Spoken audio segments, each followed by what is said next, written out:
Buen mediodía, aquí estamos nuevamente con ustedes en esto que es Juntos a la Par, este programa que tiene como destinatarios exclusivos a las comunidades educativas, que más allá que estemos transitando este periodo de receso invernal, seguimos con el programa y obviamente con mucho material para reflejar de hechos que sucedieron en la escuela, en las escuelas, en el primer cuatrimestre del año.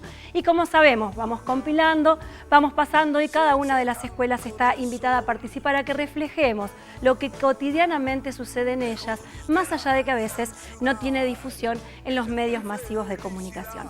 Comenzamos a transitar el programa de hoy, así nos presentamos. Le he pedido tanto a Dios que al final oyó mi voz. Por la noche a más tardar, yendo juntos a la paz. Cartas de amor en el hall se secan con el sol. Lejos de la gran ciudad, ella es mi felicidad. Y así comenzamos este programa del día de hoy, como siempre, con muchos invitados y muchos temas para hacer lo que son posiciones en común en torno a esto que nos convoca siempre y que es la educación y con ella la escuela. La primera persona a la que le damos la bienvenida es a Karina Cabo, cientista de la educación y además autora del libro que tengo acá en la mano. Karina, ¿cómo te va? ¿Qué tal? ¿Cómo estás? Bien, muy bien. Presentaste hace muy poquitos días la escuela para qué. La verdad, una pregunta que nos hacemos recurrentemente aquellos que estamos en posición de padres. Te lo decía la otra vez, el libro, si bien está apuntado a docentes, tiene mucho para los padres, lo que son las respuestas a este para qué. Sí, sobre todo porque yo lo comencé a escribir pensándome como madre, ante cuestionamientos de mi propio hijo mayor que me decía que la escuela no servía, que no le encontraba sentido. Entonces, bueno, es desde allí y desde mi profesión que empecé a escribir algunos artículos que después dieron origen a este libro, con un compilado y una vuelta de tuerca para pensar, bueno, qué sentido tiene la escuela y no para cuestionar la escuela como institución, sino para cuestionarnos a nosotros mismos, los que transitamos las escuelas. Y a su vez los papás, ¿qué hacemos para ayudar a que nuestro hijo le encuentre un sentido a la escuela y volver a conformar esa comunidad educativa que se ha desarmado debido, bueno, a múltiples causas? Pero la cuestión es volver a pensar en los niños, volver a pensar en los jóvenes y creo que ahí está nuestra función. Volver a ser una escuela con que retomar la sensibilidad, retomar las emociones. ¿Para qué la escuela? A ver. Para eso, para retomar, para poder ver a nuestro niño, a esos jóvenes y buscar las cuestiones emocionales, las cuestiones que tienen que ver con la sensibilidad. Porque todo el tiempo en las escuelas nos estamos pidiendo chicos sensatos que den respuestas a preguntas que tienen que ver con la información propiamente dicha. Y lo que nosotros necesitamos hoy por hoy es buscar chicos que realmente ya encuentran la información en Google o en cualquier lugar de la web. La cuestión es ver cómo estos chicos tienen ciertas herramientas para poder trabajarlas y para poder después adecuadamente actuar en el mundo social, pero a su vez lo que nosotros tenemos que hacer es recuperar la emoción, respetar al otro como un sujeto, para también que la escuela sirva para solucionar algunas cuestiones que tienen que ver con la violencia, con la empatía, es decir, desde qué lugar nosotros como docentes ayudamos a que los chicos se pongan en el lugar de los otros, sobre todo, vuelvo a decir, en esta época donde estamos muy violentos. En cada uno de los capítulos lo que vas haciendo es responder a la pregunta del para qué. En un capítulo nos encontramos para salir al recreo y estar con los amigos, en otro es para insertarnos en el mundo del trabajo, en otro es para saber. Y hay uno que me llamó mucho la atención y es el capítulo 15, para no fracasar en la universidad. ¿Qué tema este? Sí, sobre todo porque comúnmente se le echa la culpa al profesor, a la maestra de primer grado o a la profesora de lengua, cuando en realidad nos olvidamos que tanto la escuela primaria como la universidad enseñan a leer y escribir, hablar y escuchar. Obviamente cada una desde su disciplina, desde su complejidad. Me enseñó lo mismo una maestra de primer grado que obviamente una profesora en bioquímica. Pero sí tenemos que enseñar a leer textos y muchas veces nos olvidamos. Creemos que nos toca dar geografía o historia y no enseñamos a leer, a escribir la propia disciplina. Entonces, enseñarla a mirar películas, enseñarla a leer imágenes, enseñar a escuchar al otro, enseñar a hablar, y tiene que ver con no solo con un lenguaje propio de cada disciplina, sino bueno, ver cómo podemos establecer el diálogo entre nosotros para así que la disciplina sea ese medio para aprender mejor. Esa es una parte, ¿no? Digo, no estamos del todo preparados para entender los textos, la complejidad de la universidad, pero me da pie a presentar al otro de los invitados, Rubén Giustiniani, senador nacional por la provincia de Santa Fe, bienvenido. Le hablaba Karina del tema de la universidad. ¿Es de los planes de estudio que tenemos vigente una de las condiciones para que un gran, altísimo porcentaje de los alumnos que ingresan ni siquiera puedan pasar el primer cuatrimestre? Bueno, es así, por eso el título que se podía agregar al que dice Karina, ¿para qué? Sería ¿para quiénes? ¿Y para quién? Por eso casi el 11% termina la universidad. De los que ingresan se recibe solamente el 11%. En algunas facultades llega al 20%. Es decir, que queda en el camino toda una cantidad de jóvenes que ingresan a la universidad con muchas expectativas y después, porque es muy alta la exigencia de entrada y lo que se trae del ciclo anterior no alcanza y por lo tanto ahí se produce una frustración muy grande. Por eso creo que la articulación entre los tres niveles de la enseñanza, primario, secundario y universitario, es fundamental. Es fundamental trabajar mucho con cursos entre ese lapso que está entre el chico o la chica que está terminando la secundaria y deba ingresar a una carrera. Hay que trabajar mucho con la vocación profesional, ese tema que antes yo por ejemplo en mi época en el secundario ya me gustaba dibujar casitas y la matemática, por eso ingresé a ingeniería, pero todavía no sabía muy bien qué se estudiaba en ingeniería y hoy pasa mucho eso. Los chicos no saben qué carrera seguir. ¿Por qué? Porque antes, de alguna manera, ser profesional era ingresar a un nivel importante económico, social, que se recibía de ingeniero, de arquitecto, de médico, de abogado, de contador, casi tenía asegurado ser clase media alta. Hoy ya no es así. Hoy hay problemas laborales muy fuertes. Hoy poder acceder al mercado de trabajo, aún teniendo un título profesional, es muy difícil. Hoy el mayor nivel de desocupación se produce en los jóvenes y por eso acceder al primer trabajo, a pesar de tener un título profesional, no es fácil. Por eso esa misma pregunta se puede repetir a la universidad. ¿Para qué? ¿Para quién? ¿Para quiénes? Bueno, son respuestas que sin dudas hay que darse cuando uno pretende hablar de una reforma de la educación del estamento superior. Pasamos del plan federal al plan nacional en el resto de los estamentos educativos, pero el universitario todavía no se tocó, a pesar de los años que ya tenemos transitado y de la comprobación que esas políticas que quedan como rezago de los 90 siguen sin ser demasiado útiles en estos tiempos. Es muy importante lo que vos decís, Beatriz, porque es así. Nosotros reemplazamos lo que fue la Ley Federal de Educación, hecha con un criterio de los 90, donde la educación se concebía como un gasto, no como una inversión, donde la educación era parte del mercado, era la sociedad de mercado donde educación, salud, trabajo eran consideradas como mercancías, no como valores importantes de formación de la persona. Por eso la Ley Nacional de Educación reemplazó a la Ley Federal, por eso también sancionamos una ley de financiamiento educativo. Hoy tenemos más del 6% del Producto Bruto Interno de inversión en materia educativa. Porque ahí se dio esta discusión que vos hacías referencia, y es este para qué, porque lo que se apuntó justamente era a reforzar las escuelas taller, a la formación para el mundo laboral, es decir, la respuesta al para qué fue fundamental para definir el perfil que se pretendía. En la universidad todavía hay una gran acefalía o al menos una gran ausencia de respuesta a estas preguntas. Sí, porque tenemos una ley vigente que es de los 90, que se sancionó a espaldas de la comunidad educativa. Hubo muchas movilizaciones en aquellos momentos para rechazar una ley que se imponía con toda esa filosofía del mercado. Y por lo tanto hay que cambiar el paradigma también de esa ley para tener una nueva ley que se adecue a estos tiempos de integración latinoamericana. Hoy se discute mucho los profesionales nuestros que tengan las mismas currículas y que sean compatibles las profesiones dentro de profesionales que perfectamente pueden ir a trabajar a Brasil, a Uruguay, a Chile, o profesionales de otros países que vienen al nuestro también de esta manera.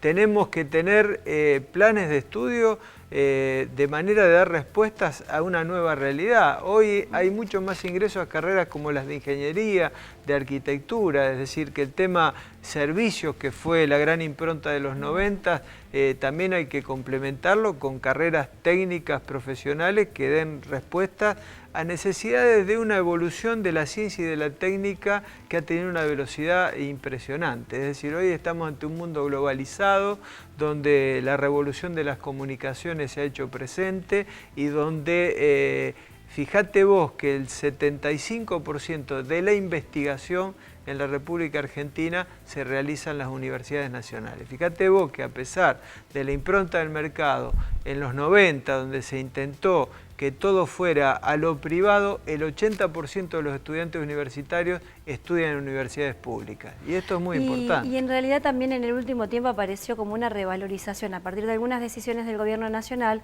como la repatriación de todos esos científicos educados en nuestras universidades que, exitosos en el exterior, en esta nueva coyuntura realmente podían pensar, al menos envolver y aportar lo que sabían en el país. Y que es devolverle, si se quiere, al país algo de lo que efectivamente en algún momento, en los 90, se llevaron a otros países. En la creación del Ministerio de Ciencia y Técnica jugó un papel importante. Claro. Creo que fue una buena decisión haber creado el Ministerio porque todavía estamos en un bajo porcentaje, incluso en relación a Brasil y a Chile, de inversión en investigación científica, pero fue una decisión acertada la creación del Ministerio. Bueno, lo invitamos a quedarse, senador. ¿Cómo no? Y seguimos en el estamento, en este caso hablamos del estamento superior, pero en la provincia de Santa Fe, y hablaba el senador de lo que es la deserción. En los terciarios de la provincia también se da esta característica de que en este primer cuatrimestre y fundamentalmente en primer año es alta la deserción y las exigencias a veces no son ni siquiera comparables con las que pueden ser la universidad. Sí, Silvana Cagaya, ¿cómo te va? Bienvenida. ¿Te presento o no te presenté? ¿Qué tal? Buenas tardes, un gusto compartir con estos invitados tan importantes. Y sí, el tema de la educación superior, todo es como algo habitual, ¿no? Nos acostumbramos lamentablemente a que ingrese un número de alumnos y que después de los primeros parciales, como ocurre también en la universidad, empiezan a abandonar. A pesar de que nosotros en los institutos, digo nosotros porque trabajando en los institutos superiores, acompañamos a los alumnos en todo lo que es el ingreso. Hay toda una política que tienen todos los institutos de formación docente, en particular de la provincia, que se llama el propedéutico, le decimos. Es todo un periodo en el cual los acompañamos, que duran entre un mes y un mes y medio, depende de las carreras y las instituciones. Los acompañamos en este proceso, ¿no? A través del cual tratamos mucho el tema que decía aquí el senador de la vocación, que no es algo que se puede solucionar en un mes y medio, pero de pronto muchos de los jóvenes se dan cuenta de que no es eso lo que quieren para su futuro.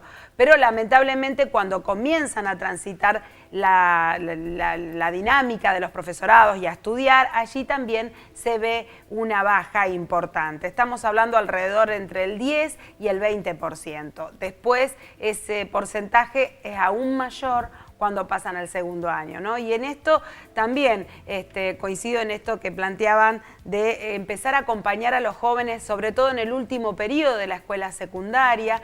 Hoy por hoy, justamente a la mañana, en una de las escuelas secundarias de aquí de la ciudad me invitaron. Siempre en las escuelas ahora hay una tendencia muy fuerte a organizar a lo largo de la primera mitad del año, antes de Bariloche, toda una serie de encuentros, de talleres, en donde los alumnos pueden tener contacto con profesionales para ir sabiendo, digamos, qué poder estudiar, ir pensando e ir proyectándose en el futuro. Rosario tiene una gran oferta educativa, por suerte, y los jóvenes hoy por hoy van probando. Es decir, en el primer año es muy común ver jóvenes que se inscriben en varias carreras a la vez, incluso empiezan a cursarla a la vez, así como también desarrollan 1 o 2 años y después, y con buenas notas y aprobando, y cambian de carrera. Creo que el tema de la elección, eso es lo más difícil a los jóvenes y que tendríamos que acompañarlos. Pero también es de estos tiempos, Silvana, pensar que en la multiplicidad también podemos tomarnos un tiempo de probar con esto, digo, tiene que ver con estos tiempos, no es más, como vos antes empezabas una carrera y si no terminabas era prácticamente imperdonable esto que tu papá te había invertido, puesto. Esto cambió, es verdad, esto cambió, tiene mucho más que ver con la diversidad de estos tiempos y las posibilidades de elección. Sí, y también esto, ¿no? Es como que nosotros observamos una especie de que hay que, la maduración, ¿no? O sea, hay que acompañarlo a que en este proceso de elección, y también es como vos decís, lo permitimos más los adultos, pero creo, ¿no? Hay una frase que dicen los jóvenes, es lo que hay. Bueno, estos son los tiempos que hay, creo que es importante acompañarlos, poder darle alguna respuesta.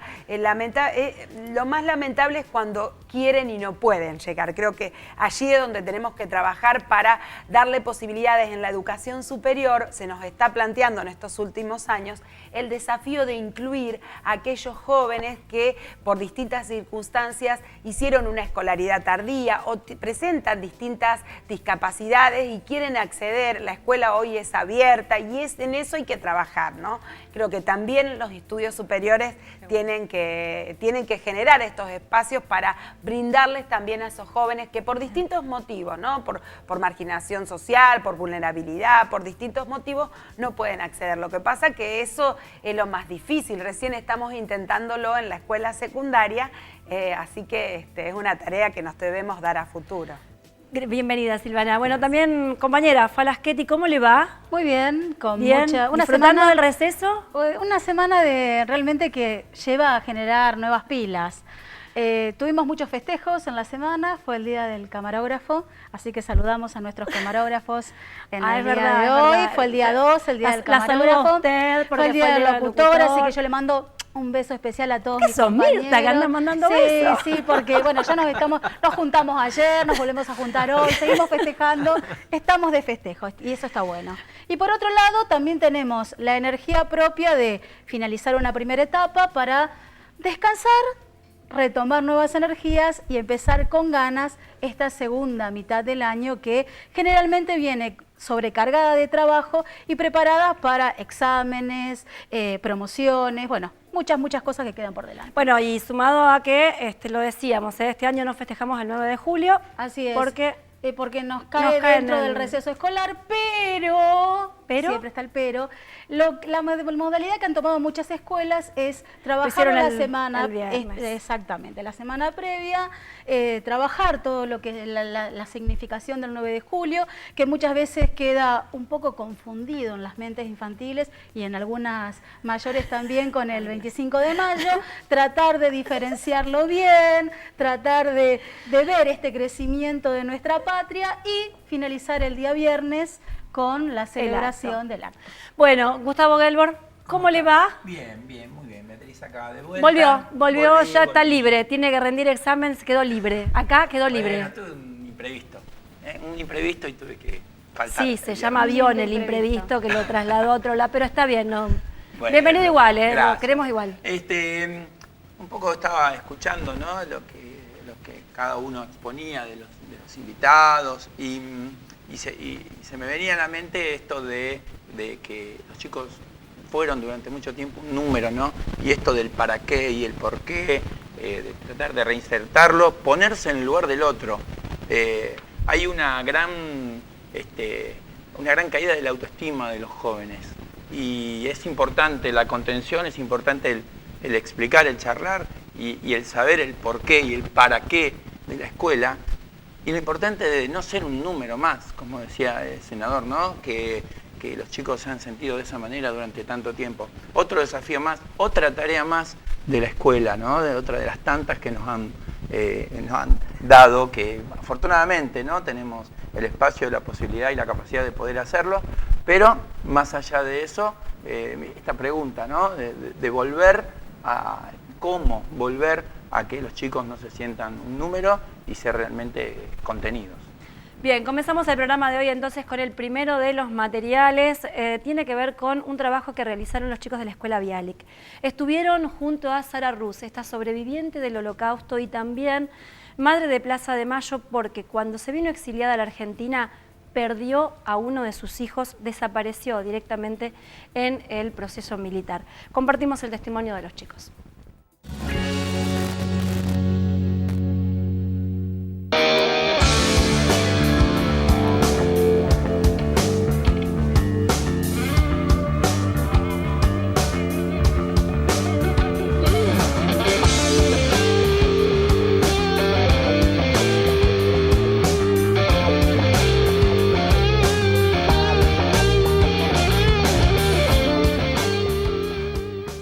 Ella llegó a Argentina y formó una nueva familia con un hombre que ya había conocido en el campo de Lodz. Formó una familia con 2 hijos. El hijo mayor fue secuestrado porque era activista en un lugar nuclear y ahí lo secuestraron y nunca más supo de él.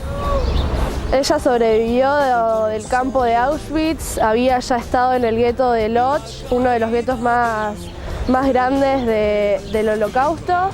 Y ella sobrevive junto con su madre y después de eso deciden venir a Argentina y formar una nueva vida. Desde la escuela lo trabajamos en el área de historia, se estudió el tema, como se estudia en cualquier escuela, y además, conjunto con la escuela, hay un proyecto para hacer guías de la muestra histórica que se realiza todos los años. Volví solo y cansado por la caída de otro ángel eléctrico.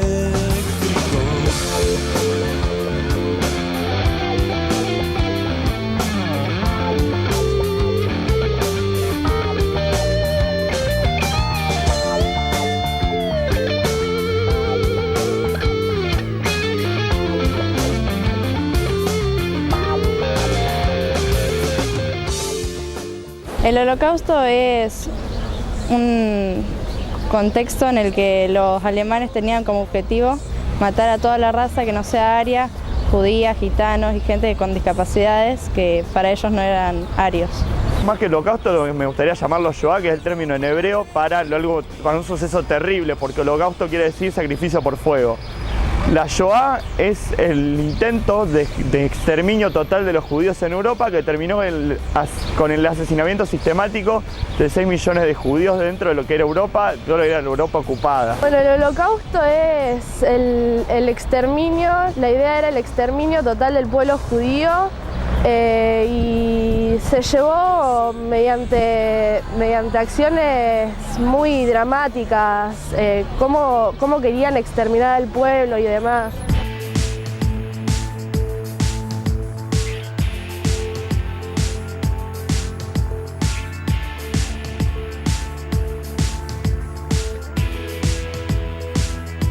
Se apaga el sol, la noche cae sobre tu cuarto y cada flor se va cerrando hasta morir. En la ciudad, bajo los puentes crece el fuego.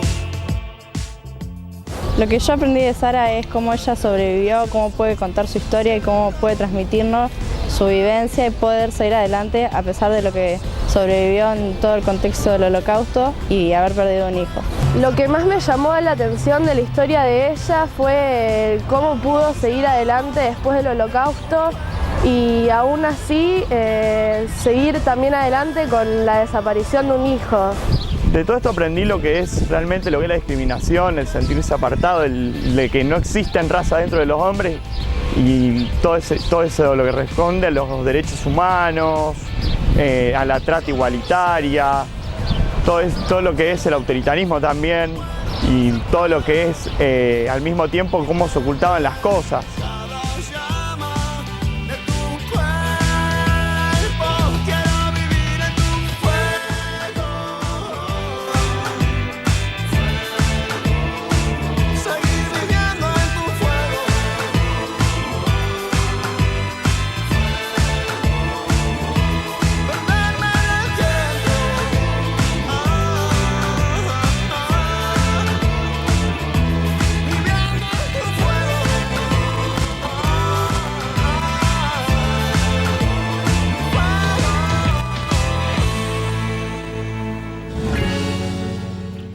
Ahí estaba entonces el primero de los materiales que compartíamos en este programa, los chicos de la Bialik, hablando del Holocausto y de lo que compartieron como testimonio.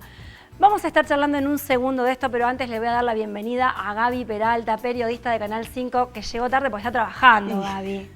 Corrida. Tenemos días terribles estos días en la ciudad, desembarco a través de funcionarios nacionales que nos tienen así como corriendo de un lado al otro. Sí, fue una corrida, podríamos decir realmente, porque realmente los funcionarios llegaron muy rápido, hizo una recorrida muy rápida y enseguida fueron a las notas, a lo que es información, así que fue bastante... ¿Tenés pocos años de trabajo en el canal, Gaby? 7 años y medio ya aproximadamente. ¿En periodismo? No, 7 años y medio en Canal 5. Aproximadamente que empecé era casi 15 años ya. 7 años, soy igual de las más jóvenes que están en la calle. Bueno, ¿Cómo vivís la calle y cómo la ves? Vivirla, con toda la intensidad de vivir en una ciudad como Rosario, que tiene muchísimas cosas todo el tiempo, y también otras ciudades aledañas como Villa Gobernador Galvez, como San Lorenzo, Granadero, Baigorria, en fin, otras localidades que también tienen sus noticias y sus temas para tratar. La verdad que yo en los años que llevo en Canal 5 puntualmente lo que he notado es un incremento de la violencia muy importante, y lo he notado también en la profesión, porque ya no es lo mismo ingresar a un barrio como lo era antes, o sea, he notado un cambio. Bueno, no la pasaste bien ya por lo menos en 2 oportunidades. Sí, en 2 oportunidades que se hicieron públicas en realidad, porque en general todos contabilizamos muchísimas más, y esto no es personal, sino en la mayoría de los que trabajamos en medios nos ocurre. ¿Crees que algo bolas de la violencia instalada en los barrios? ¿Está cambiando algo en este tiempo? Qué pregunta. Complicado. Creo que hay mayor presencia, es bastante evidente, de las fuerzas federales. Creo que esto va a obligar a las fuerzas provinciales también a cambiar su actitud, incluso en su relación con las comunidades con las que tienen que tratar. Todavía, si hay un cambio, yo no me atrevería a decir eso. Me parece que es muy rápido para hablar de un cambio. Sí, hoy hablábamos con Sergio Berni, puntualmente él hablaba de algunas tasas, ¿no? La tasa de homicidios en relación al año pasado, él señala disminuyó un 50%, pero yo a veces creo que esos datos que son numéricos y que son estadísticos, en realidad no demuestran lo que ocurre después en el barrio puntualmente. Quizás un mes tenés menos homicidios, pero quizás al mes siguiente la problemática otra vez se dispara, y uno no puede establecer a través de números cómo es la realidad social. Me parece que son cosas que no van de la mano. Bienvenida, Gaby, a compartir el programa. Bueno, y ahora sí vamos a empezar a hablar de lo que presentábamos como material y que tiene que ver con el tema del Holocausto, ¿no? Qué complejo a veces empezar a abordar estos temas cuando un hecho como el Holocausto se vuelve un tema escolar.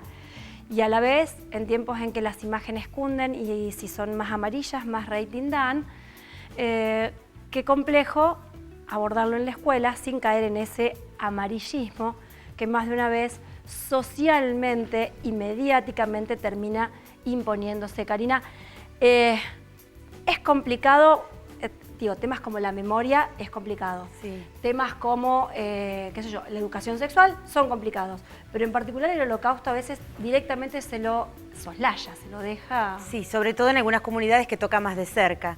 Pero yo creo que el Holocausto es un tema o un contenido escolar que debe ser obviamente debatido en el aula y que es un punto de inflexión en nuestra propia historia, en la historia universal, y que puede servir para trabajar los derechos universales, que puede servir los derechos humanos universales, que puede servir para trabajar ciertos valores, y que si bien podemos usar imágenes, podemos usar películas, tenemos que tener cierto cuidado de no caer ni en la trivialización del tema, de superficializarlo, ni por el otro lado caer en el amarillismo. Entonces tenemos que ver de qué manera podemos, creo yo particularmente, que podemos trabajar con narrativas individuales, con tomar las historias de vida y a partir de ahí trabajar lo que es la empatía, el ponerse en el lugar del otro, qué le pasó a ese otro en ese momento histórico, y obviamente contextualizado el Holocausto, no como algo anacrónico que pasó en algún lugar. Y tampoco ver a estos, sobre todo también pensar la responsabilidad política que tuvieron los del gobierno del momento, que no tuvo causas militares ni causas económicas y que fue algo trágico realmente para incluso para 1,5 millones de niños que murieron en el Holocausto. Bueno, a veces lo tiende a equiparar con desaparecidos, o sea, los judíos desaparecidos, los judíos exterminados, los desaparecidos, se lo pone en el mote desaparecido y todo pasa, digo, los desaparecidos de Malvinas, digo, usamos esa palabra para englobar a toda una cantidad de gente que debiera estar perfectamente separada. Sí, seguro, fue un genocidio y sobre todo que no solo judíos, sino que también hubo gitanos, distintos tipos de comunidades, pero bueno, la gran mayoría obviamente refiere a los judíos. Y me parece que tiene que ser rescatado no solo en las escuelas que practican esta religión, sino en las escuelas en general, vuelvo a decir, porque es un tema profundo. Sí, sí. Tema que se vincula con la cuestión puntual de la discriminación como antivalor, si se quiere, y que a veces desde las aulas sin querer perfectamente fomentamos, digo, discriminación de otras índoles, ¿no? Que no necesariamente tienen que ver con la cuestión de la raza. Digo, a veces diferenciamos por la condición social, lo decía Silvana en el inicio, otras veces discriminamos por la cuestión económica y otras veces hasta creemos que tenemos la posibilidad de discriminar por cuestiones sexuales. Sí. Por eso creo que es fundamental trabajar desde lo ético, ¿no? Desde la cuestión de los valores morales y ciertos dilemas éticos, plantearle a los alumnos con casos concretos para poder repensar el Holocausto, que fue algo que pasó en la historia, pero también qué es lo que nos pasa a nosotros, ¿no? Y esta xenofobia que muchas veces sentimos, y estas cuestiones que aparecen en el aula, de qué manera ese contenido nos puede llevar para reflexionar un tema de hoy, que no quede como algo histórico alejado. La concientización social también creo que apunto un poco desde lo que estoy escuchando, ¿no? Recién Gabriela decía lo de el cambio, si se notó un cambio. Acá en este tema también se notó un cambio real, es sin dudas la conciencia, la valorización de la persona, en ponerse en lugar del otro y en tomar en referencia, ¿no? A uno qué hubiese sucedido si estaba en ese lugar. Y creo que es importante hacer nuestra pregunta en cuanto a los cambios. Sí, realmente hubo un cambio en la sociedad, porque todavía quedan, lamentablemente, muchos pensamientos de este estilo, ¿no? Y la concientización hacia los chicos, hacia los jóvenes, que muchas veces desde los lugares de las instituciones educativas se vuelcan, que desde otra parte de la sociedad nos tiran hacia atrás.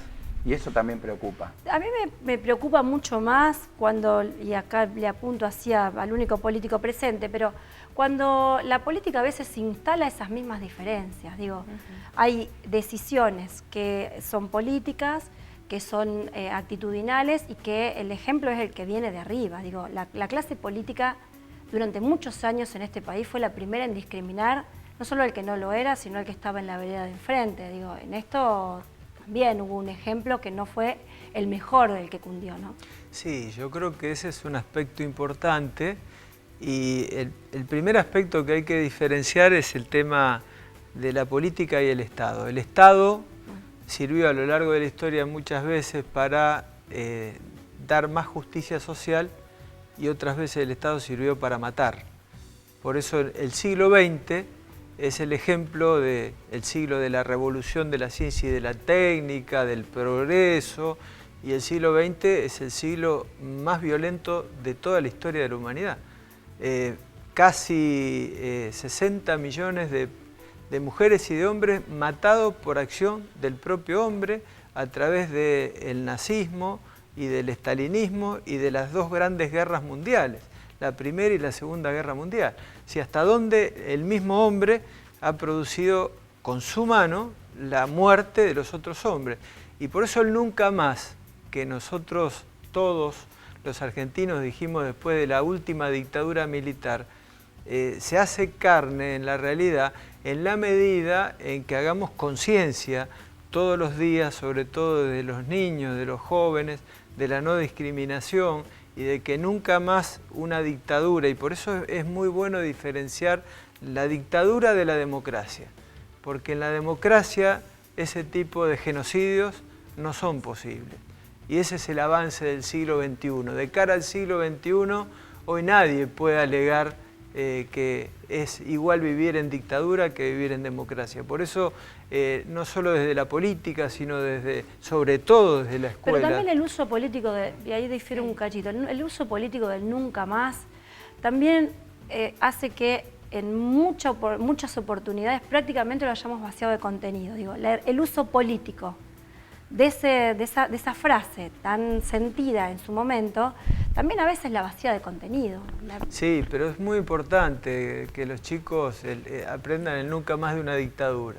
Es muy importante cultivar la tolerancia, cultivar la inclusión, cultivar el diálogo, cultivar la tolerancia hacia el pensamiento diferente del otro, cosa que no ha hecho las dictaduras y que no hacen la dictadura y que por eso justamente terminan en las matanzas, terminan en el oscurantismo y en tratar de imponer por la fuerza el pensamiento. Vos iniciaste tu primera pregunta y me parece interesante, un aspecto de lo que quizás se expresa en la política argentina, que es el salvajismo, que es mucho el descalificar al otro, al que piensa distinto. De eso a la dictadura hay una distancia muy grande, pero es muy importante también manifestarlo eso, porque hace a la ejemplaridad de cuando un representante del pueblo, porque fue electo para un cargo determinado y es intendente, o es gobernador, o es presidente, o es legislador, tiene que permanentemente cultivar el diálogo, cultivar la tolerancia, cultivar el sentir que el otro siempre tiene una verdad, que la de uno no es la verdad absoluta nunca. Y eso creo que construye más democracia y que eso es la clave. Silvana. Sí, yo pensaba, ¿no? Es muy difícil enseñar los horrores de la guerra sin impactar. Es decir, hay una realidad, una guerra siempre produce muertes. Y cuando Carl dice, el siglo XX fue terrible, ¿cómo no enseñar el siglo XX en donde se crearon máquinas sistemáticas de exterminio, como fueron el holocausto judío, como fueron otros tantos genocidios? Nosotros a lo largo de la historia tenemos numerosos genocidios y aquí mismo en América Latina, con la invasión europea, el exterminio también. Pero Silvana, más que todo no decimos no enseñarlo, sino qué estrategias usamos, no caer en el amarillismo y caer en algunas formas de mostrar lo que sucedió realmente sin impresionar, ¿no? No, lamentablemente es muy difícil no impresionar. No digo que vamos a usar, no vamos a no usar imágenes, pero lo que digo es decir, fíjense ustedes, en la escuela primaria los niños juegan a la guerra, se cuenta la guerra, la batalla de San Lorenzo, acá tenemos tan cerca, bueno, visitamos el visitamos el convento, la batalla, y lo viven como un juego. Sí, en la niñez lo viven como un juego, no es algo real, pero cuando ya van creciendo, van tomando conciencia de eso y, digamos, no es un juego la guerra. Se crearon máquinas sistemáticas de exterminio, se armaron, hay estados que sostienen guerras, como ha sido el Estado, bueno, en su momento, el nazismo. Entonces, me parece que es, digo, yo no sé si es amarillismo lo que hace un maestro o lo que hace un profesor cuando muestra una u otra determinada. Es tan importante lo que vos decís. Disculpame que te interrumpa, sí, para dar un ejemplo concreto. Vos sabés que cuando ingresan a la secundaria en Alemania y en Austria, uno de los viajes fundamentales que hacen es a un campo de concentración. Es decir, los chicos en la escuela secundaria tienen esa vivencia de ir a ver un campo de concentración, de lo que fue parte de su historia, parte de su pueblo, parte de sus realidades, parientes que tienen todavía, que vivieron ese horror y que a ellos se los muestran. Y es verdad, es fuerte, es muy fuerte. Sí. Quienes hemos estado en esos lugares es terriblemente fuerte, pero creo que es una enseñanza concreta, palpable, de lo que pudo hacer en su momento la mano del hombre en procesos terribles como de esas dictaduras que padecimos, ¿no? Oh, pero y la importancia, perdón, de pensar, ¿no? Como dice Mafalda, la historia para adelante, es decir, esto que ocurrió, bueno, trabajar, como decían, los valores, es decir, entender de que, bueno, hoy por hoy todavía se producen guerras sistemáticamente en determinadas regiones del mundo y la falta de respeto, la no tolerancia, es decir, un poco reconocer en ese suceso también la presencia hoy de otra manera, pero que puede llegar a eso. Creo que en eso es la mayor, es el trabajo que hacemos en las escuelas, como se puede, pero lo importante es sin caer en la naturalización, porque si no es como que, sí, el holocausto fue el judío y fue el único, digamos, y así, y bueno, y pasó, ¿no? Y lo dan como sedimentado, un hecho cerrado, entonces poder ir viendo, y horroroso siempre va a ser. Sí, no verlo a Hitler o a todo su grupo como algo inhumano, como estereotipado, sino que fue realmente un ser humano con características nefastas y que sostenía un nacionalismo y que hay que criticar desde la escuela, sobre todo para poder tomar conciencia. Me parece fundamental. Y el cambio desde la conciencia de uno, ¿no? Acá dijimos hoy, ¿hay seguridad? Bueno, mientras está la policía está la seguridad, están las fuerzas federales, está la seguridad, pero el día que no estén, nosotros tenemos realmente esa conciencia, aceptar el disenso, como recién decía, ¿está eso aceptado? Y no hacer enfrentamientos de aquel que piensa distinto y no crecer en el disenso. Bueno, pero Karina introducía la palabra nacionalismo, que hasta ahora no había aparecido. Cuando decimos nacionalismo, ¿realmente entendemos de lo que estamos hablando? ¿O es ese nacionalismo mal entendido que creemos que consiste en hacer patria a costa de lo que sea, digamos, claro, ¿no? Y que más patriota, cuanto más a la derecha de cualquier sistema se esté. Pero me parece que va más allá de esto de cualquier límite de nacionalidad. Me parece que pasa por una cuestión del ser humano en su estructura, en su esencia. El poeta enseñaba que patria es humanidad. Y me parece que esa es la primera gran definición.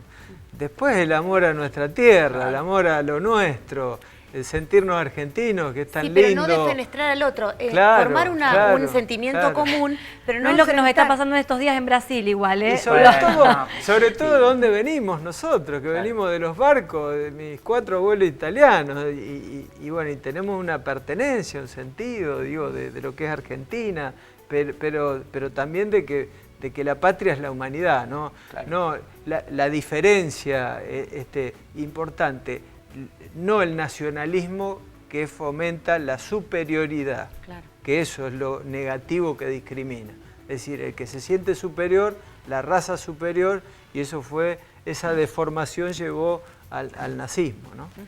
Desde la escolaridad, desde el jardín de infantes se viene trabajando el tema de los valores, el respeto por el otro, el escuchar lo que el otro dice, el poder argumentar. Todo esto se va trabajando desde que el chico ingresa en la sala de 3. Se va trabajando a lo largo de toda la escolaridad primaria y también secundaria y terciaria. Y seguimos todavía con las mismas falencias, porque si hablamos en una reunión cuando hay posturas opuestas o dejamos el tema, no hablemos de deporte, no hablemos de política, porque si no terminamos mal. Va a ser un trabajo que tendremos que seguir ejercitando paulatinamente como argentinos para poder llegar a un consenso. Bien, bueno, pasamos al segundo de los materiales. Ahora tiene que ver con una actividad de los chicos del Colegio San Francisco de Asís que fueron a ver la obra Robin Hood. En realidad fueron a ver una obra de teatro, pero los chicos se quedaron con el mensaje, con la importancia de ser Robin Hood.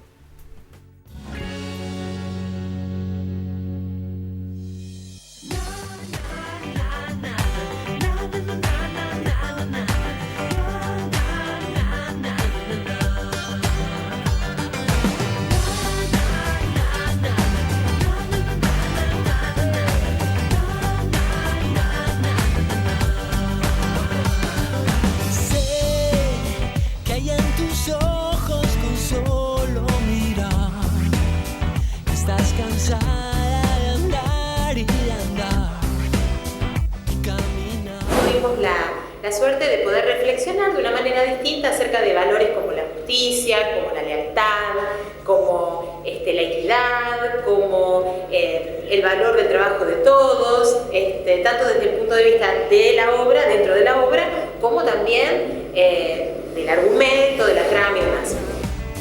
Vale la pena una vez más saber que se puede, querer que se pueda. Los miedos, sacarlos afuera, pintarse la cara, color esperanza, tentar al futuro con el corazón.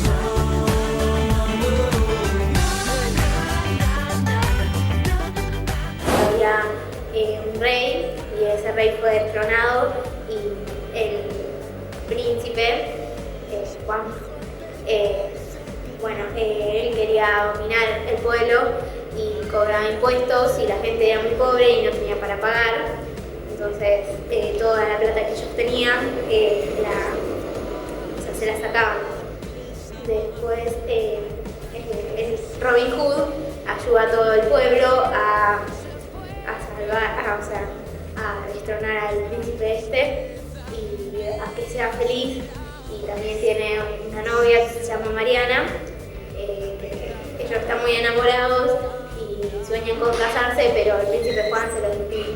Lo que más me llamó la atención de la obra era que el príncipe Juan le robaba plata a los pobres para quedársela a él. Robin Hood ayudaba a los demás para que no le paguen, para devolverle su dinero. Color de esperanza, tentar al futuro con el corazón. Saber que se puede, querer que se pueda, pintarse de miedo, sacarlos afuera, pintarse la cara. Color de esperanza, tentar al futuro con el corazón.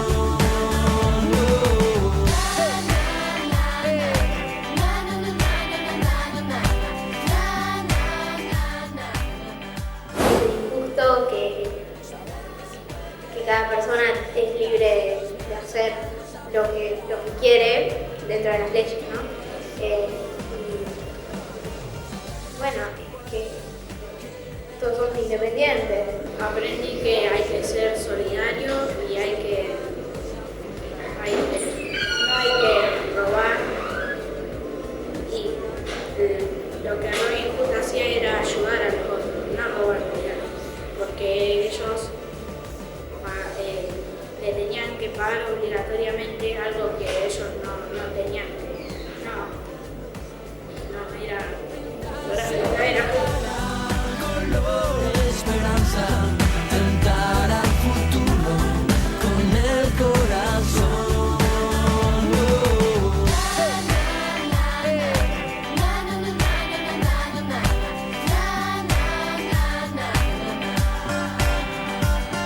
Saber que se puede, querer que se puede, quitarse los miedos, sacarlos afuera de tu corazón.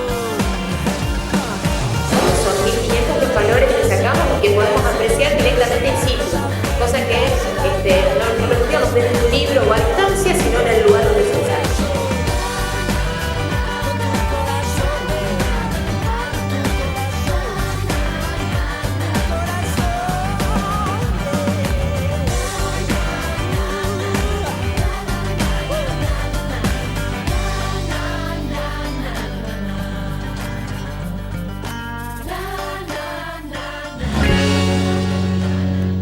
Estaban los chicos del Colegio San Francisco de Asís hablando de la obra de Robin Hood. Claro, ellos hablan de la sensación de impartir justicia cuando se le quita a los ricos para darle a los pobres. Y hay ahí un tema que estamos dejando en más de una obra infantil, que no es solamente el caso de Robin Hood, que, bueno, instala que en determinadas circunstancias y por algunos motivos termina estando bien el simple hecho de robar. Y en realidad es un tema polémico si lo dejamos simplemente como un cuento infantil con una enseñanza o si también tenemos que empezar a desandar este tipo de mensajes. En la previa ya estábamos así con posiciones diferentes, muy diferentes, porque en verdad el senador toma la palabra. A ver, está mal robar, pero volvemos a caer en lo mismo cuando decimos está mal robar, pero a veces cuando esto viene del Estado y de la dirigencia y de las cuestiones políticas, que desde allá arriba se da este ejemplo, terminamos naturalizándolo los de abajo también. No, hablábamos de los ricos, y de los ricos de nuestro país, que por ejemplo se adueñaron de miles de hectáreas en nuestro país a través de la matanza de los indios. Entonces, atrás de toda gran riqueza, y esto lo enseña el Evangelio, también a veces hay grandes robos. Y por eso aquello de que es más difícil que un rico llegue a los cielos de que un camello pase por el ojo de una cerradura. Entonces, cuando los chicos de San Francisco de Asís rescatan lo de Robin Hood, a mí me parece bárbaro, porque es darle a los pobres, y eso es una reparación, y eso es muy importante, porque eso es el criterio de justicia social. Por eso comparto, los chicos no es que avalan un robo, sino que avalan la justicia, y creo que en un ambiente fantástico como el que ofrece un héroe como Robin Hood, les queda el mensaje más fuerte, el mensaje de la justicia, y por eso lo otro que parecía, ¿cómo? ¿Privilegian el robo? No, no privilegian el robo los chicos, privilegian la justicia. Sí, yo comparto eso. Comparto que ellos defienden la justicia distributiva y encuentran en ese héroe justamente poder llevar a cabo eso. Lo que me parece que no deja una enseñanza quizás en la historia de Robin Hood es el hecho de que ellos se quedan con la idea de que es una fantasía, de que tiene que llegar un héroe para llevar a cabo algo que el propio Estado debería llevar a cabo. Claro. Entonces, yo creo que porque en este caso lo que es justo para uno es injusto para otros. Entonces hay funciones que la debe cumplir el Estado y que no tiene por qué cumplirla alguien que aparezca fantasiosamente. Por eso quizás se podría trabajar en la escuela estas cuestiones, porque Robin Hood, como otros tantos cuentos, ya son anacrónicos. Pensemos en el amor romántico de Cenicienta, en otros tantos cuentos que nos han vendido en nuestra infancia, que ya están viejos. Bueno, ¿qué pasa? Y poder charlar esto de los valores, en este caso de Robin Hood, poder charlarlo en beneficio de, sobre todo de la justicia y de qué creemos, ¿no? Y que está bien robar, por más que sea para ayudar a otro.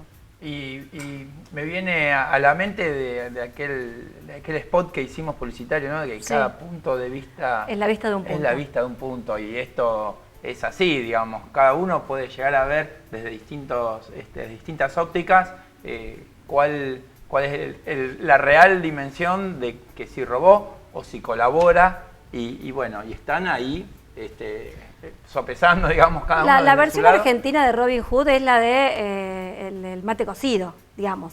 La historia de mate cocido es la versión de Robin Hood más pampeana que podamos tener, digamos, y que además nos toca de cerca.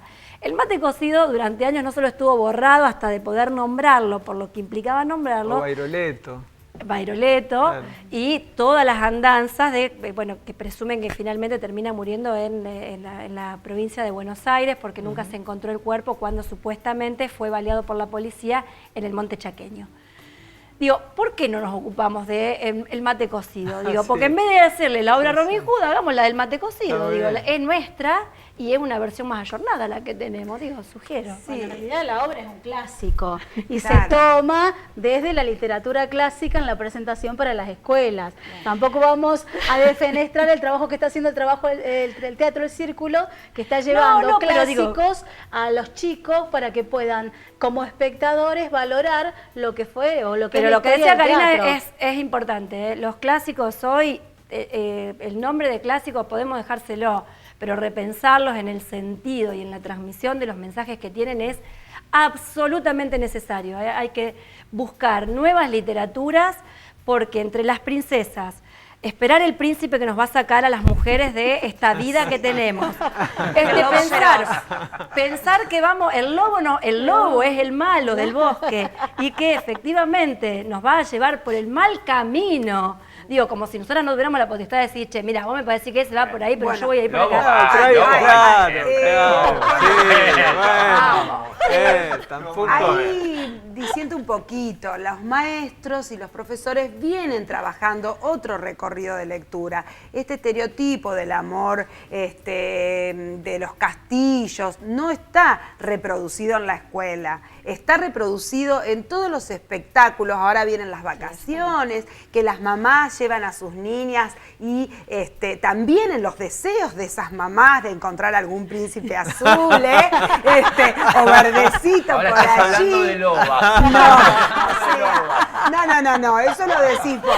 Lo que digo es que en la escuela, incluso aquí en Juntos a la Par hemos mostrado, nosotros desde el SADOP estamos trabajando con una caja viajera en donde hay toda una serie de material producido por editoriales locales en donde se rescata, se pone en valor, ¿no?, de libros, historias locales, con héroes locales, con también antihéroes locales. Verdad, entonces, en la escuela tratamos de cambiar. El tema son las mamás, son los papás, las ¿Quién tías? se resiste a los caballeros de la mesa redonda? Yo me acuerdo el video que mis hijos vieron 50 veces. Hay una cosa de los chicos que ven el mismo video, lo pueden ver 30 veces. La espada en la piedra. Y hasta yo lo miraba, un video hermoso de los caballeros de la mesa redonda, digo. Pero claro, me parece, mirado desde el punto de vista de la pedagogía y de la enseñanza y de los valores, creo que la escuela enfoca bien en ese aspecto de poner esos héroes ideales. Y como decía Gaby, muy bien al principio, de que la justicia no venga a partir de esperar ese héroe, sino que sea una construcción de la misma sociedad, ¿no? Me parece, y en eso creo que la escuela cumple un papel fundamental. Y los padres formamos un Yo poco. acuerdo con Silvana, que es verdad que la escuela está trabajando distinto, pero si esto apareció en una escuela, esas maestras tienen que retomarlo para poder tomar conciencia y trabajarlo con los padres también a la par. Esa es la cuestión. Sí, claro. Creo que volvemos al principio, ¿no? A ver. Que, digamos, lo que se hace desde la escuela y de todo el trabajo de concientización, a veces los factores externos nos echan un poco atrás en la construcción. A veces, no siempre. Y a veces los factores externos son los que debieran ser parte de la comunidad educativa, Tal como cual. son los padres. Mirá Berenice, mirá la Berenice. La miro Berenice, a ver, acá en esta cámara, cortito, compartimos lo que sucedió en la Escuela del Valle en el partido de Argentina. Sabemos que están habilitadas las escuelas, no solamente a tratar el tema del Mundial, sino a dejar ver los partidos. Compartimos la emoción de los chicos de Del Valle cuando Argentina ganó.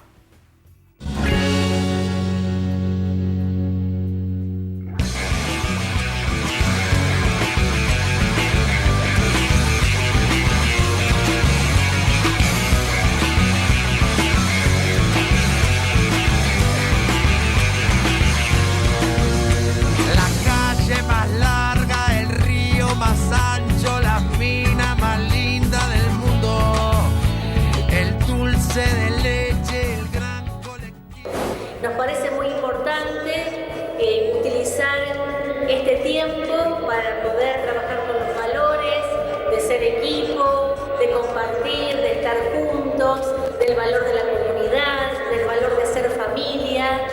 Y es una alegría para nosotros hoy poder compartir. La argentinidad, al palo, gigantes como el obelisco, campeones de fútbol, boxeo y hockey. Los Cati, Barreda, Monzón y Cordera también matan por amor. Tano, gallego, judío, criollo, polacos, indios, negros, cabecitas, pero con pedigree francés. No somos de un lugar santo y profano a la vez, mistura de alta combustión, la argentinidad. Me parece muy buena porque nos ayuda para que nos conozcamos mejor y para compartir entre todos.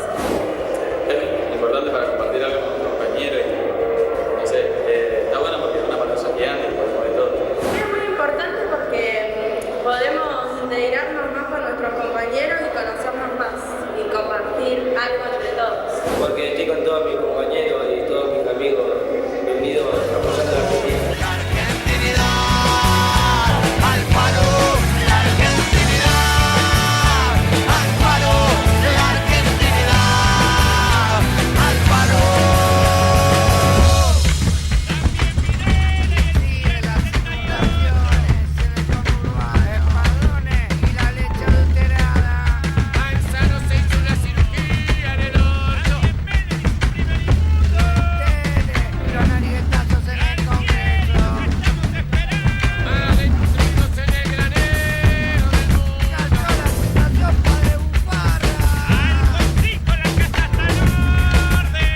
Trabajamos con la profe de geografía buscando los países, con Brasil y Argentina.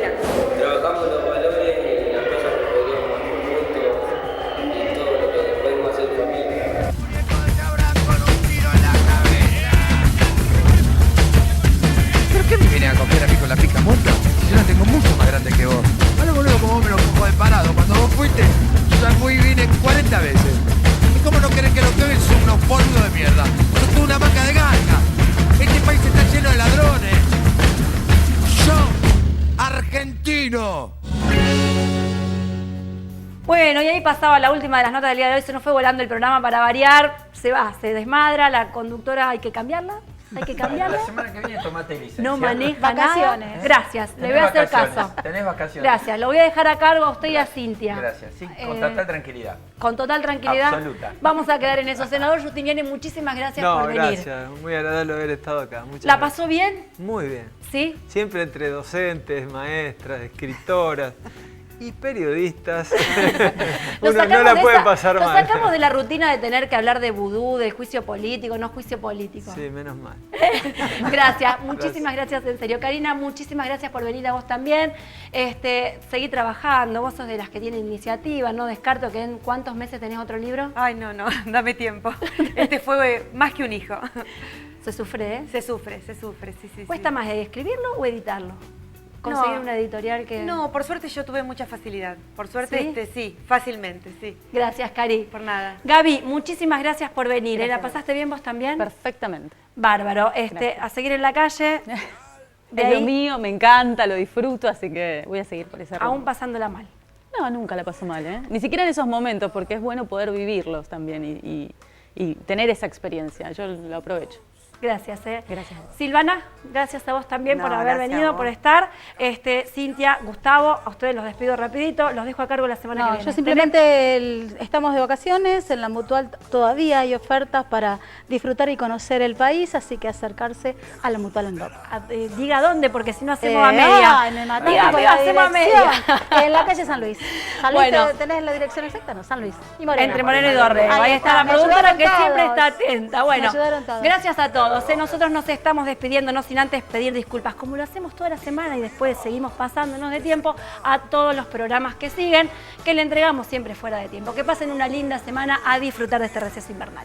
Es el héroe que hay en mí, nada como ir juntos a la paz.